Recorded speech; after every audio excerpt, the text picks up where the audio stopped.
I've spent years looking at plants in the field and in the lab, and the lesson that keeps coming back is this: visual identification is the weakest tool we have. We trust our eyes because they're fast. Plants don't care about fast.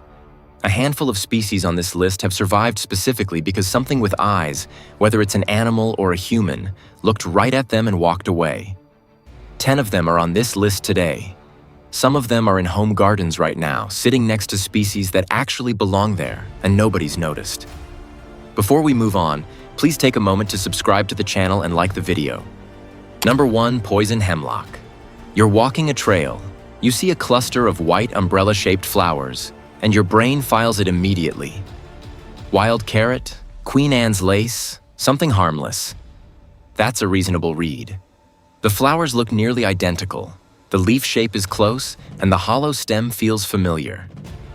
The problem is that Conium maculatum, poison hemlock, has been spreading across roadsides, creek banks, and garden edges across North America for decades, and it looks almost exactly like that. Both plants sit in the Apiaceae family, so they share the same structural architecture by lineage. Your brain sees the compound umbel flower head and files it as safe. That filing error has killed people across recorded history.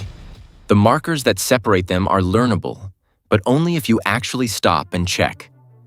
Queen Anne's lace has a small purple or red floret at the center of the flower cluster.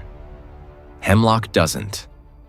Hemlock stems carry distinctive reddish-purple blotches near the base, while Queen Anne's lace stems are hairy and hemlock stems are smooth and waxy.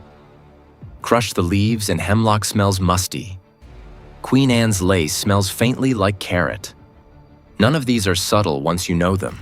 The toxin is coneine, a piperidine alkaloid that blocks nicotinic acetylcholine receptors. Breathing muscles shut down progressively. There's no antidote, and the clinical literature on hemlock poisoning consistently notes the plant was thought to be edible. Every time. Check the stem texture, the stem color, and the flower center before you touch any unknown Apiaceae species. Those 3 checks take 10 seconds. Number 2, mandrake. For most of recorded Western history, people believed Mandragora officinarum screamed when you pulled it from the ground, and that the scream killed anyone who heard it.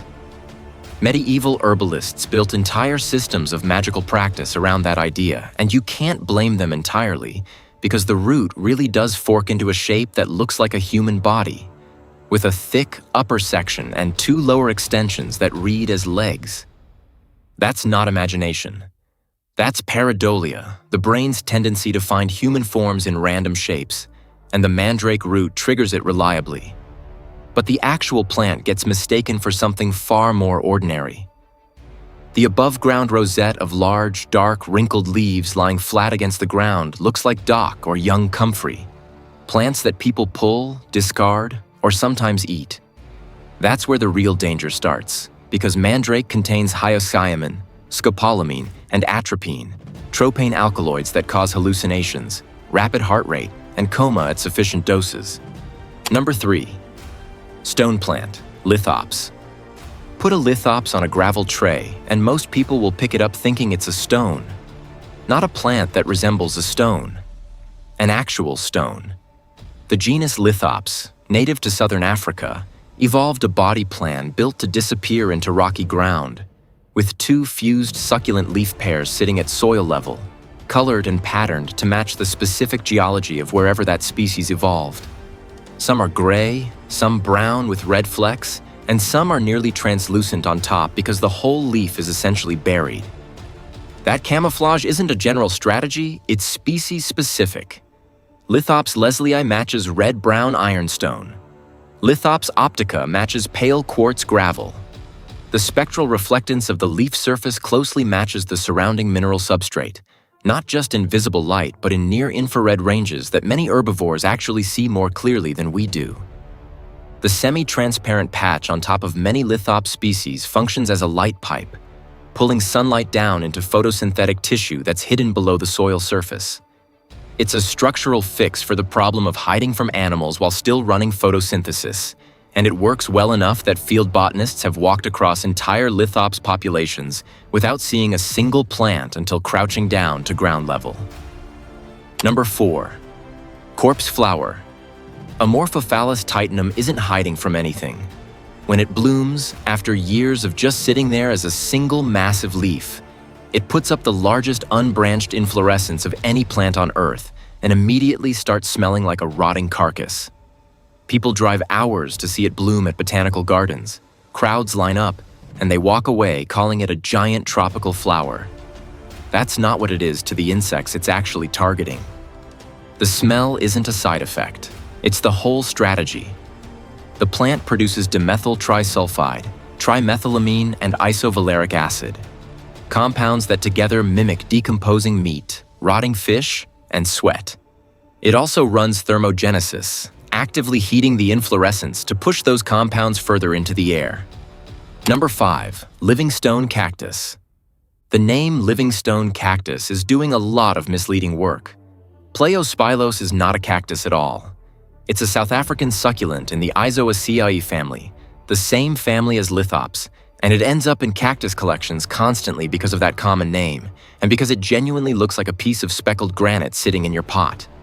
The dotted surface texture comes from hydothodes, small pores that push out excess water and minerals, so that pattern is functional, not just decorative.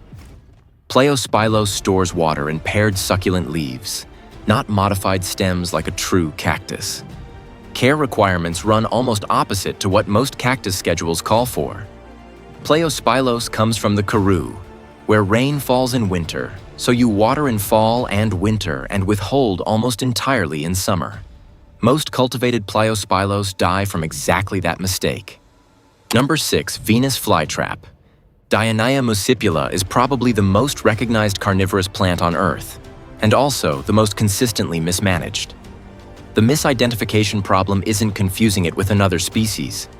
It's misreading what the plant actually needs. Most people buy one, drop it in regular potting soil, water it from the tap, and start feeding it hamburger because they think carnivorous means meat hungry. The plant dies within months, and they blame the plant.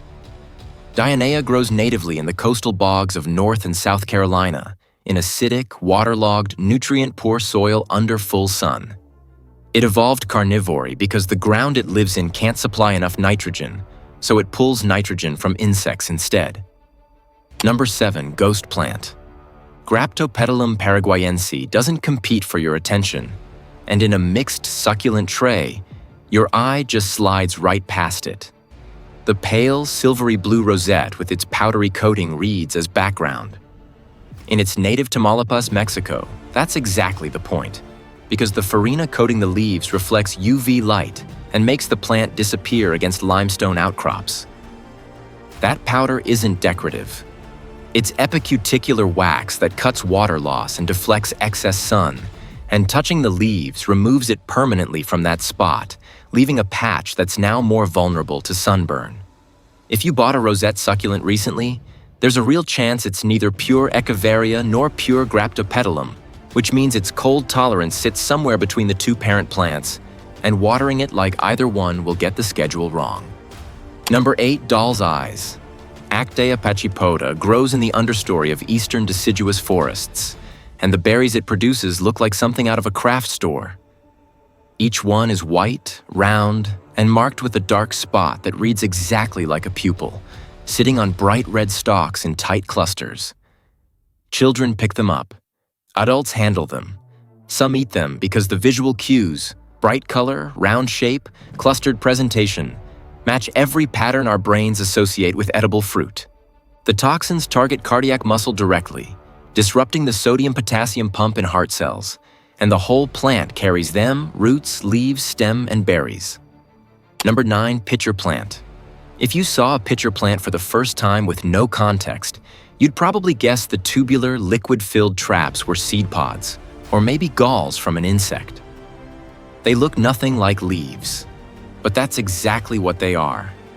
Every pitcher is a modified leaf that evolved into a functional stomach, producing its own digestive fluid and breaking down whatever falls in. In the wild, Nepenthes and Sarracenia species pull insects in through nectar around the trap rim and UV patterns on the pitcher surface that insects see clearly, but we can't. Prey slides in, can't climb back out, and drowns. Some Nepenthes pitchers grow large enough to trap small vertebrates. Number 10. Sensitive plant. Touch a Mimosa pudica leaf and it folds shut within seconds, the leaflets collapsing inward, the whole stem drooping like the plant just gave up. Wait a few minutes and it opens back up. People see that and immediately assume something's wrong: overwatering, disease, heat stress. None of those are correct. The movement is called thigmonesty, and it runs on electrical signals.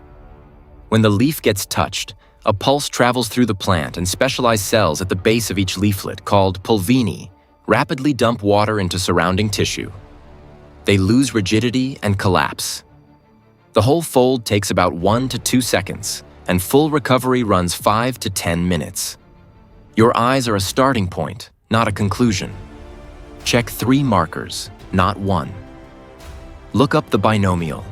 A single careful look at a stem or flower center takes 10 seconds. Skipping it can cost considerably more.